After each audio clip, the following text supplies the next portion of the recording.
নমস্কার, আহ্বান চ্যানেলে আজকে আপনাদের সামনে নিয়ে এসেছি আরেকটি গল্প। স্বাগত সবাইকে।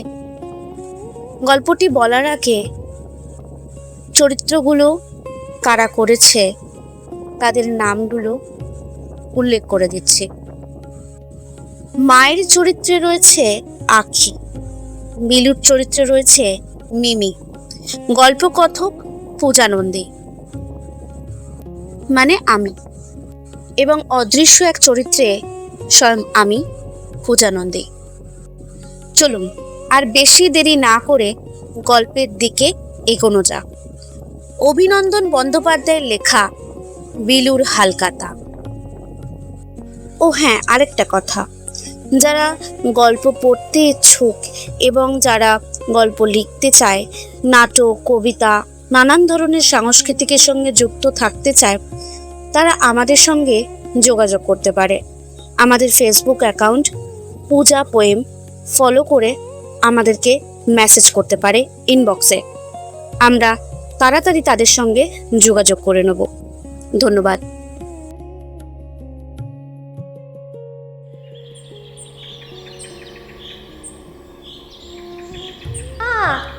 কি শোনো না, কি কি হয়েছে? কি যাই না মা, বললাম তো না যাই না গো। শোনো না, যাই না মা, যাই না গো। আরে কি হবে বেলে, একবার বলছি তো না। আরে অত ভিড়ে কিছু বলবে না। তোর লজ্জা করে না? দাদু তো আমাকে চেনে। বেশি বুঝতে শিখে গেছিস তাই না? আজ আসুক বাবা। ধ্যাৎ, বলছি অনেক কিছু দেয়, তুমি বুঝছো না। খুব বার বেড়েছিস কিন্তু বিলু। এই হাত পাখাটা কইরে মার না খাওয়া অবধি তুই ঠান্ডা হবি না, তাই না? দাঁড়া, দেখাচ্ছি তোকে। মা হাত পাকার জন্য উদ্ভ্রান্তের মতো এদিক ওদিক খোঁজে। বিলু সেই সুযোগে পালায়। ভরা গ্রীষ্মের দাবদাহে জ্বলছে শহর। আজ পয়লা বৈশাখ, এখন বেলা 12:30 প্রায়। কলকাতার মধ্যগগনে জ্বলছে বৈশাখী সূর্য। কাশিমৃত্তির ঘাট লাগোয়া রেল লাইনের ধারের বস্তিতে জলের সমস্যা নিয়ে একটা বিশ্রী শোরগোল চলছে। চিৎকার, চেঁচামেচি। ওদিকে কাছে কোনো এক নববর্ষের সাংস্কৃতিক মঞ্চে গাঁক গাঁক করে ফাটা মাইকে বাজছে, এসো হে বৈশাখ, এসো এসো। একই গান বারবার বেজে চলছে। কড়া রোদ্দুরের তাপে ট্রেন লাইন থেকে ওঠা ভাপে কেঁপে কেঁপে উঠছে চারদিকের দৃশ্য। ইতিমধ্যে দূরে ট্রেনের বাঁশির আওয়াজ শোনা যায়। বিলু বস্তি থেকে বেরিয়ে এসে চট করে রেল লাইন পেরিয়ে চলে যায় ঘাটের দিকে। এই বিলু! রাস্তা পেরিয়ে ঘাটের দিকে বিলুকে যেতে দেখে নন্টু ডাকে। ঘাটের পাশের চায়ের দোকানে কাজ করে নন্টু। ওটা ওর দূর সম্পর্কের কোনো কাকার দোকান। নন্টু বিলুর এই এলাকার বন্ধু। ওরা রোজ ফাঁক পেলেই লাট্টু খেলে। এখনো বিলুকে দেখে নন্টু ওই লাট্টু খেলার জন্যই ডাকছে। কিন্তু বিলু এখন কোনো উত্তর দেয় না। তার খেলতে ইচ্ছে করছে না, কথা বলতেও না।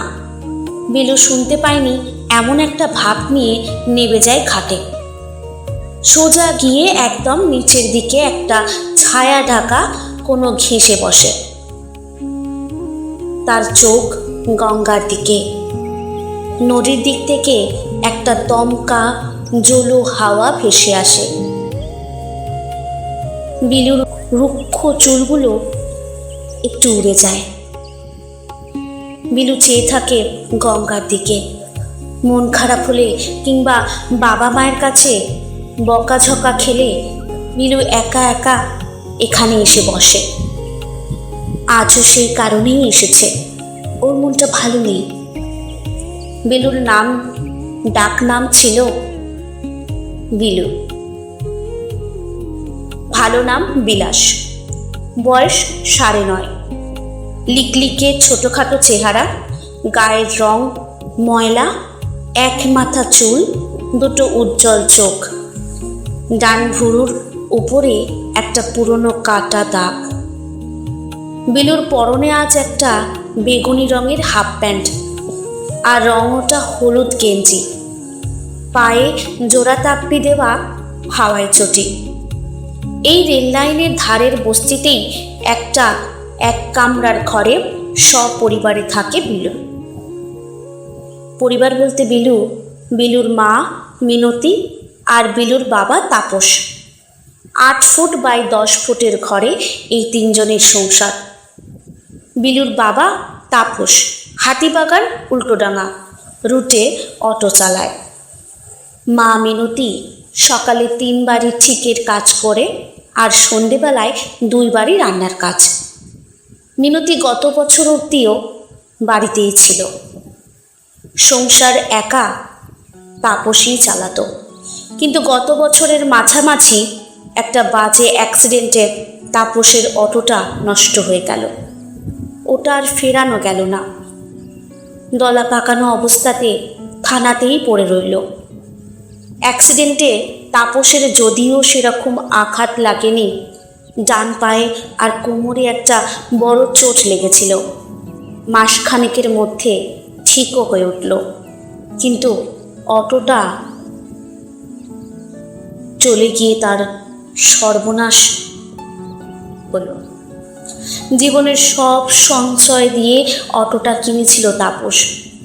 17 বছর লোকের অটো চালানোর পর তিলে তিলে টাকা জমিয়ে সে কিনেছিল নিজের অটো। বিলু বড় হচ্ছে, তার স্কুলের খরচ, পরবর্তীকালে আরও পড়াশোনার খরচ, সামনে ভবিষ্যৎ, সব খরচের ব্যবস্থা হয়ে যাবে এই এক অটোর কামাই থেকে, এমনটা ভেবেই। কিন্তু কোথায় কি? অ্যাক্সিডেন্টের পর থেকে প্রায় 2 মাস তাপস বাড়িতে বসা, সব স্বপ্ন শেষ। আর ওই সময় মিনতি কাজগুলো ধরে সংসারের হাল ধরতে। এখন তাপস আবার অন্য লোকের অটো নিয়ে চালায়। বিলুর আজকের মনের দুঃখের কারণও লুকিয়ে আছে এসবের মধ্যেই। কোমরটুলি ঘেঁষা এই চত্বরের মুদি দোকানগুলোর মধ্যে মাখন সরকারের অন্নপূর্ণা স্টোরসের পসার বেশ ভালো। মধ্যবিত্ত থেকে নিম্নবিত্ত সকলের পছন্দ এই দোকান। মাখন সরকারের 3 পুরুষের ব্যবসা, সারাদিনই দোকানে ভিড় লেগে থাকে।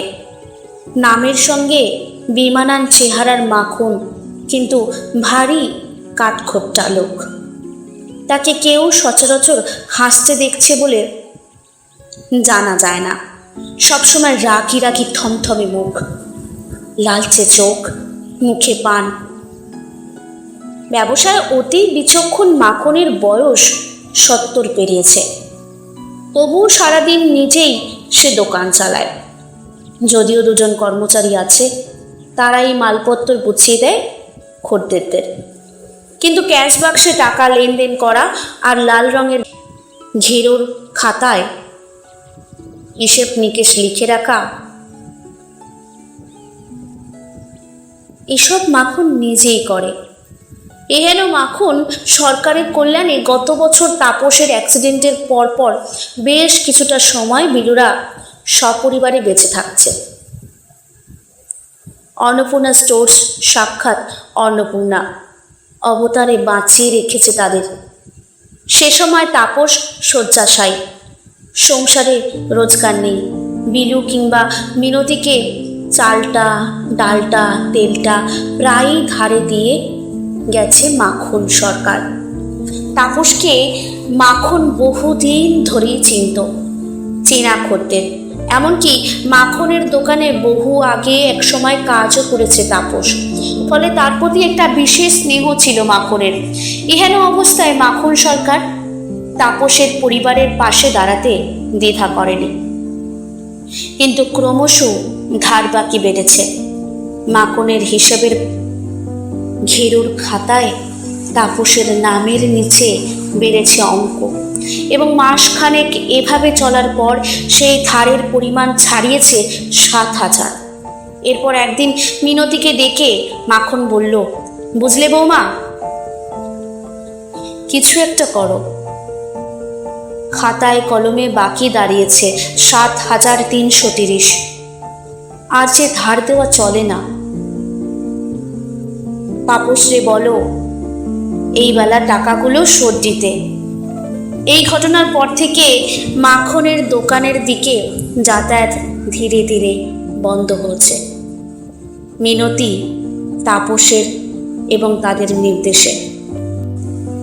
বিলুরও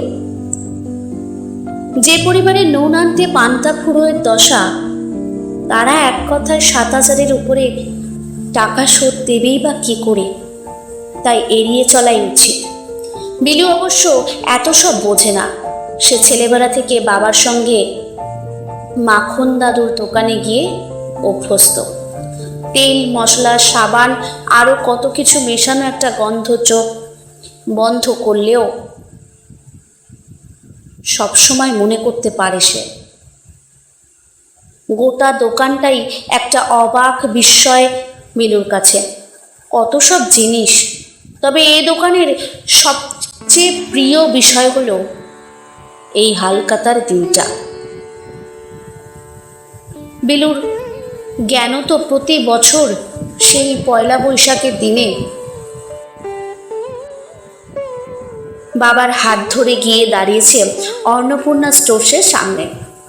কোল্ড ড্রিঙ্কস, আইসক্রিম, বড় লাল বাক্সে ভরা কত সব মিষ্টি, আর বিলুর মতো ছোটদের জন্য চিপসের প্যাকেট। ওই দিন মাখন দাদু যেন অন্য লোক। অত খাওয়া দাওয়া, আহ্লাদ প্রাপ্তি, তাও বিনামূল্যে। বিলুর কাছে এসব স্বপ্নের জিনিস। তাই মাখন সরকারের অন্নপূর্ণা সৌন্দর্যের অন্নপূর্ণা স্টোর্সের হালখাতা বিলুর কাছে ছিল প্রিয়তম।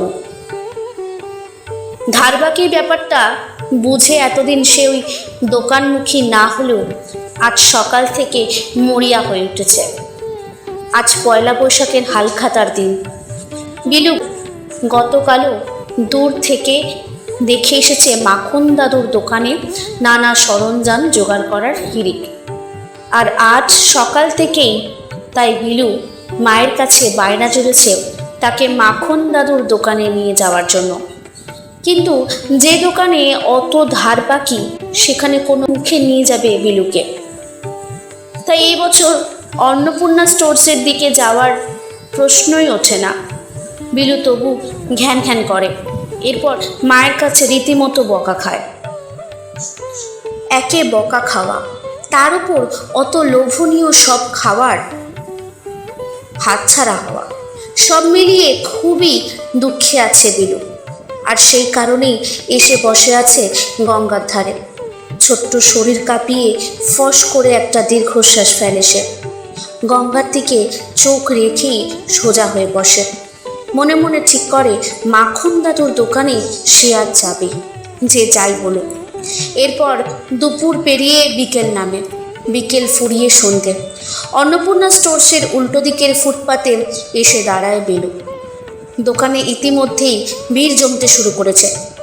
দোকানের দুদিকে কাটা কলা গাছ, দাঁড় করানো। সুন্দর জামা কাপড় পরে নানা ক্রেতা ভিড় জমাচ্ছে। ব্লক ব্লক শব্দে কোল্ড ড্রিঙ্কসের বোতল খোলা হচ্ছে। লাল, সবুজ, কমলা, কত রকমের রং। ক্রেতাদের হাতে কোল্ড ড্রিঙ্কস, আইসক্রিম, আরও কত কিছু। কারো কারো হাতে আবার বিরাট মাপের লাল রঙের মিষ্টির বাক্স। ভেতরে মিষ্টির বাহার দূর থেকে দাঁড়িয়েও কল্পনা করে নেয় বিলু। তার চোখ চকচক করে ওঠে। মাখন দাদু সব কিছু তদারকি করছে। আর ধুতি পাঞ্জাবি পরে ক্যাশ বাক্সের সামনে বসে নতুন হালখাতায় খসখস করে কী সব লিখছে। বেশ কিছুক্ষণ এভাবেই দাঁড়িয়ে থাকে বিলু, কিন্তু না, কিছুতেই তার ভেতরে সাহস কুলিয়ে উঠতে পারে না। সে ভেবে এসেছিল একা একাই গট গট করে চলে যাবে মাখন দাদুর দোকানে। কোল্ড ড্রিঙ্কস খাবে, আইসক্রিম খাবে, মিষ্টির প্যাকেট নেবে, সঙ্গে ক্যালেন্ডার। কিন্তু কোথায় কি? রাস্তার এপাশে দাঁড়িয়েই বিলুর পা আটকে যায়। তার মা বাবার কথা মনে পড়ে। সত্যি যদি মাখন দাদু রেগে মেগে তাকে তাড়িয়ে দেয় কিংবা আটকে রাখে? এসবই ভাবছিল বিলু। হঠাৎ একটা খ্যাঁকে গলায় ফুস ফিরল তার। কি খোকা, এখানে দাঁড়িয়ে কেন? মাথা ঘুরিয়ে বিলু দেখে নিতাই কাকা মাখন দাদুর দোকানে কাজ করে। বিলু হাঁ করে তাকিয়ে থাকে নিতাই কাকার দিকে। এ প্রশ্নের কি উত্তর দেবে সে? তবে কি মাখন দাদু তাকে দূর থেকে দেখতে পেয়ে ধরে নিয়ে যেতে লোক পাঠিয়েছে? কি হবে এবার? মুহূর্তের মধ্যে মনে মনে মাখন দাদুর গম্ভীর মুখটা কল্পনা করে নেয় বিলু। ভয়ে বুক কেঁপে ওঠে তার। কিন্তু না, ভয়ের কিচ্ছু হয়নি, কিছুই হয় না। বরং নিতাই কাকার হাত ধরে রাস্তা পেরিয়ে বিলু যখন দোকানের সামনে গিয়ে দাঁড়ায়, মাখন দাদুর মুখে তখন এক গাল হাসে। কি বিলুবাবু, এতদিন কোথায় ছিলে? ব্লক শব্দে কোল্ড ড্রিঙ্কসের বোতল খোলে, কমলা রঙের। স্ট্র লাগিয়ে একটা গোটা বোতল শেষ করে ফেলে বিলু। তারপর একটা আইসক্রিম, 2 in 1। তৃপ্তিতে মন ভরে যায় তার। এরপর খাওয়া দাওয়া মিটলে বাক্স ভরা মিষ্টি, ক্যালেন্ডার সহ প্যাকেট বিলুর দিকে এগিয়ে দেয় মাখন সরকার। বলে, বাবা মাকে আসতে বলিস যা ধার বাকি ছিল সব এই কেটে দিলাম। বিলু টিপ করে মাখন দাদুর পা ছুঁয়ে বেরিয়ে আসে দোকান থেকে। স্নেহময় মুখে বিলুর দিকে তাকিয়ে থাকে তার মাখন দাদু। এরপর মিষ্টির বাক্স আর ক্যালেন্ডারে ভরা প্যাকেট হাতে বিলু যখন বাড়ির দিকে এগিয়ে যায়, তখন সন্ধে গড়িয়ে রাত শুরু হচ্ছে। এত দেরি করে ফেরার জন্য সে বকা খাবে সে জানে, কিন্তু তার আজ আর ভয় করে না। নিজেকে বেশ বড় বড় লাগে। সে হালখাতা করে ফিরছে, বিলুর জীবনের প্রথম হালখাতা। শুধু তাই নয়, মা বাবার ধার বাকি সব মুকুব করিয়ে ফিরছে সে বীর পুরুষের মতো। বস্তির দিকে সদর্পে এগিয়ে যায় বিলু। দূরের ট্রেনের বাঁশি শোনা যায়। আজকের গল্প এইটুকুই। গল্পটি কেমন লাগলো তা কমেন্টের মাধ্যমে এবং লাইক শেয়ারের মাধ্যমে আমাদেরকে অবশ্যই জানাবেন। এবং আমাদেরকে ফলো করতে ফেসবুকে ভুলবেন না। ইনস্টাগ্রাম, ফেসবুক সব জায়গায় আমাদের ফলো করুন। আমাদের আরও ভালোবাসা আপনাদের সঙ্গে বিলিয়ে দিতে চাই। আপনাদের ভালোবাসার জন্যই আমরা অপেক্ষায় রয়েছি। আপনাদের গল্প, কবিতা, আপনাদের সাংস্কৃতিক চর্চা আমাদেরকে পাঠাতে পারেন ইনস্টাগ্রামে এবং ফেসবুকে। ইনস্টাগ্রাম আইডি পূজা পোয়েম এবং ফেসবুক আইডি পূজা পোয়েমের মাধ্যমে। আমরা আপনাদের সঙ্গে। ধন্যবাদ। আজকের জন্য এতটাই।